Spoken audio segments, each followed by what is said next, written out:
Valencia Football Club, a club with 6 La Liga titles, 2 UEFA Super Cups, 1 Europa League, 1 Intertoto Cup, 8 Copa del Rey, and 1 Spanish Super Cup, guys.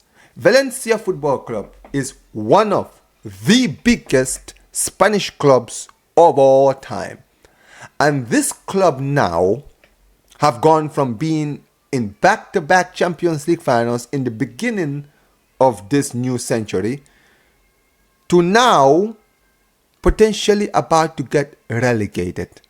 In fact, I'm saying potentially. They're definitely getting relegated. They are the worst team in La Liga. And not only that, they are in financial ruin. And now, just to put the icing on the cake, the stadium, which has been the burden of most of their financial issues, is now stopped construction because of financial issues. So now the question now lies, what the hell has happened to Valencia Football Club?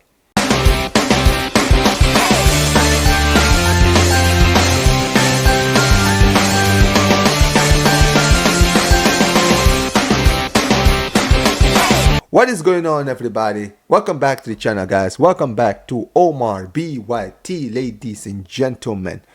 And welcome, guys, to this quick video that I wanted to make, guys.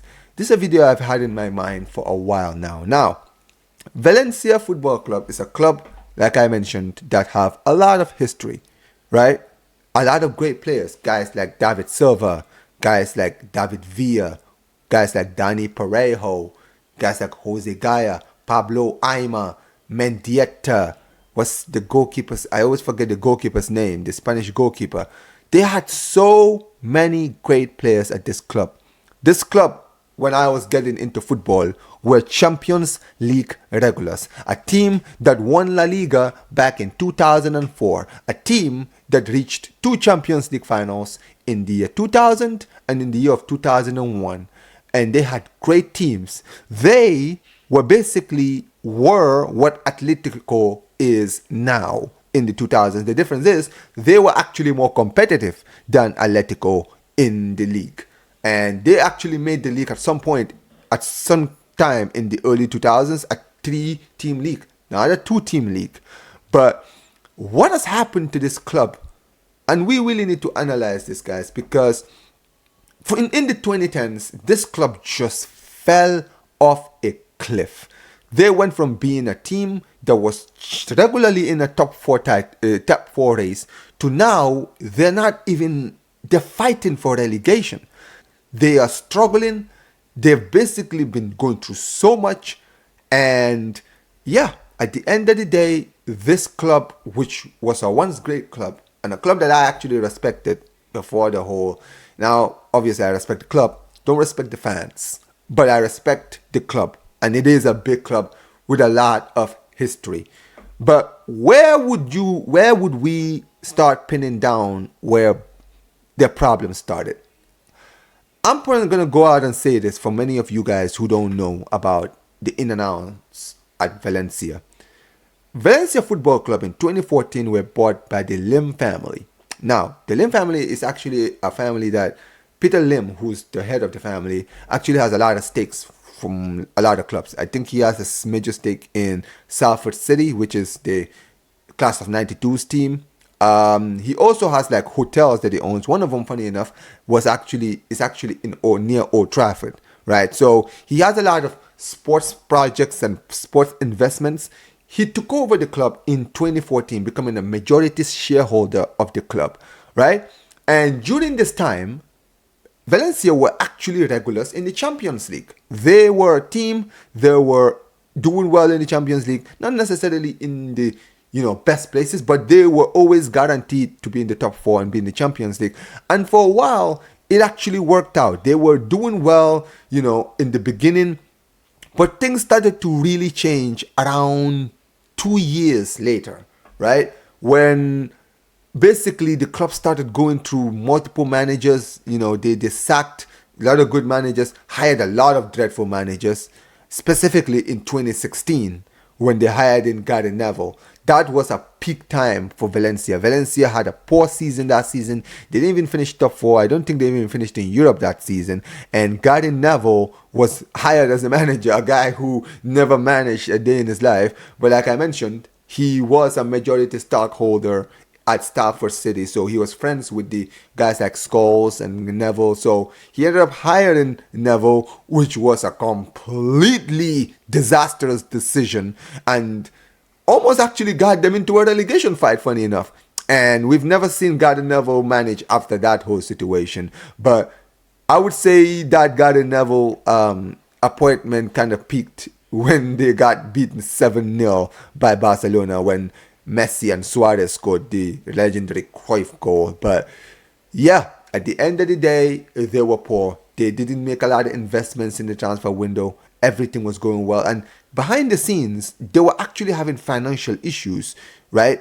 But this didn't really come into light until a few years later. But things were kind of looking up around 2016-17.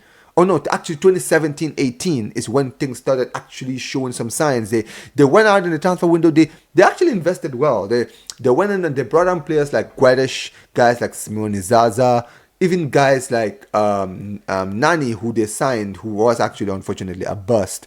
But guys like even Kondogbia, Coquelin, right? Dani Parejo was in the team. They had guys like Santimina, Ferran Torres was in the academy. Carlos Soler, and so many great players coming out of the Valencia academy. It looked like a dawn of a new era for Valencia. They looked like they were slowly building back to becoming a top team in the league again. And that season in 17-18, they were actually closer to the title race than Real Madrid were, right, for most of the season. And they played amazingly well. They did fall off around the end of the season, finished third, but they were back in the Champions League that season. They were in a group with United, with Juventus, and I don't remember who the Young Boys. Yeah, Young Boys. They were like the teams that were in the same group with, and they showed a lot of fight. But in the end, they did get knocked out of the group stages. They went on to go to the Europa League, where they actually, funny enough, reached the semi-finals, where they ended up losing to Arsenal on both legs. But in the league, it was actually going quite well for them. They actually ended up finishing top 4 again. But this time round, they actually ended up winning the Copa del Rey in the 2019 season, beating Barcelona in the final 2-1. Marcelino, the manager, he was performing miracles at the club, right? And they were doing so well. Everything looked like it was going on the up and up. And then the pandemic hit.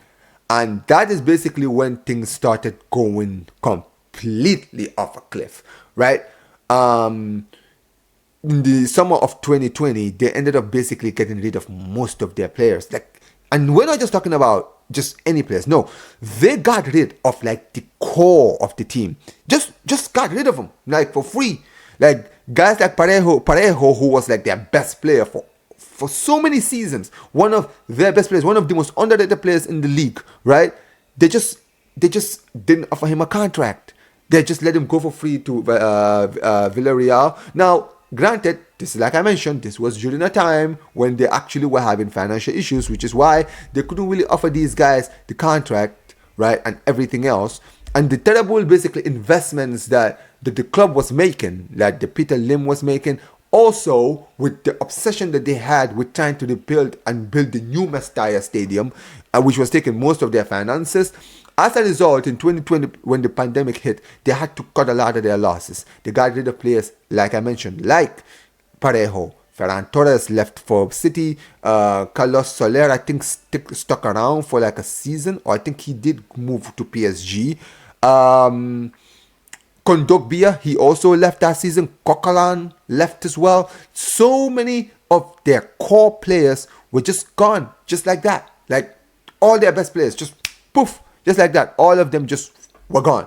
It was ridiculous. And basically, that is when things just fell off a cliff. They tried to, sign some players here and there. They signed Pepelu, who was a player who they signed from their rivals Levante, who was actually a very, very good player at Levante.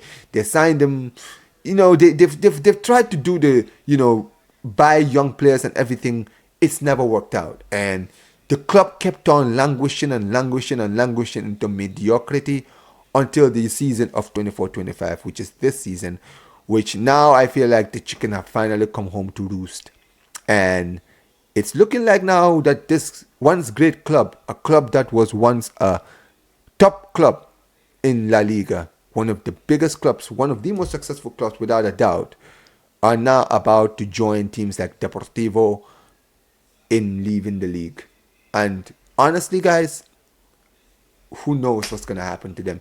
Now, I do want to, first of all, when it comes to the problems of Valencia, I think we need to put a microscope on the owners.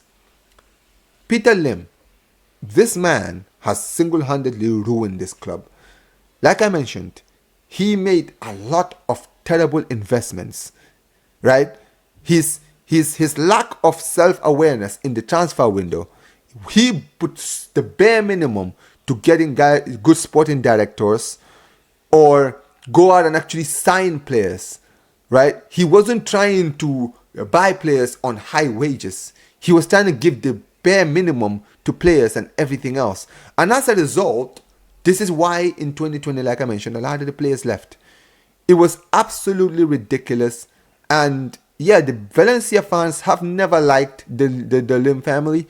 They don't like them. Everything they've been protesting, they've been doing everything. They want these guys gone. But unfortunately, it looks like these guys are going to be going a little too late. From what I'm hearing, Peter Lim has actually put Valencia on sale. But recently, I've heard that apparently he's put his son in charge of the club. Everything is just going crazy over there at Valencia.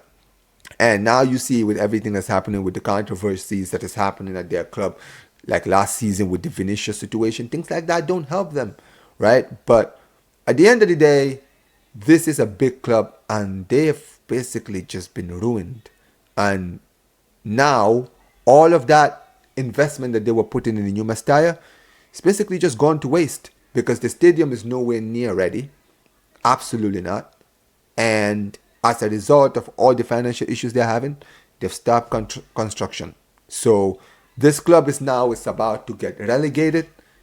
And God knows when they're going to come back. Many people might think, don't worry, they'll be back. Listen, we said the same thing about Deportivo La Coruña. We said the same thing about teams like Zaragoza. We said the same things about teams like Malaga. We haven't seen them back since. So Valencia now getting relegated. It's truly a sad state of affairs. But listen, at the end of the day, I respect the club itself. It's a successful club. And you know, I always believe that certain clubs are just royalty. I believe clubs like Atleti, Real Madrid, Barcelona, Valencia, Deportivo, right? These are clubs that are royalties in La Liga, right? They are teams that, you know, they have won stuff. They're big clubs in La Liga. Teams like Sevilla, Betis, these are all big clubs. Bilbao, these are all a lot of big clubs with royalty in La Liga. And it's always sad to see these clubs kind of just go off a cliff. Like, it's a sad state of affairs. And now Valencia have just joined the list of like all the great clubs that we're seeing slowly leaving this league, right? And you know, what's going to happen to Valencia now? Maybe if they get relegated, maybe they might get new owners. Maybe Peter Lim might decide to finally get rid and sell the club to some new owners. But who knows? God knows, because they have so many issues right now financially.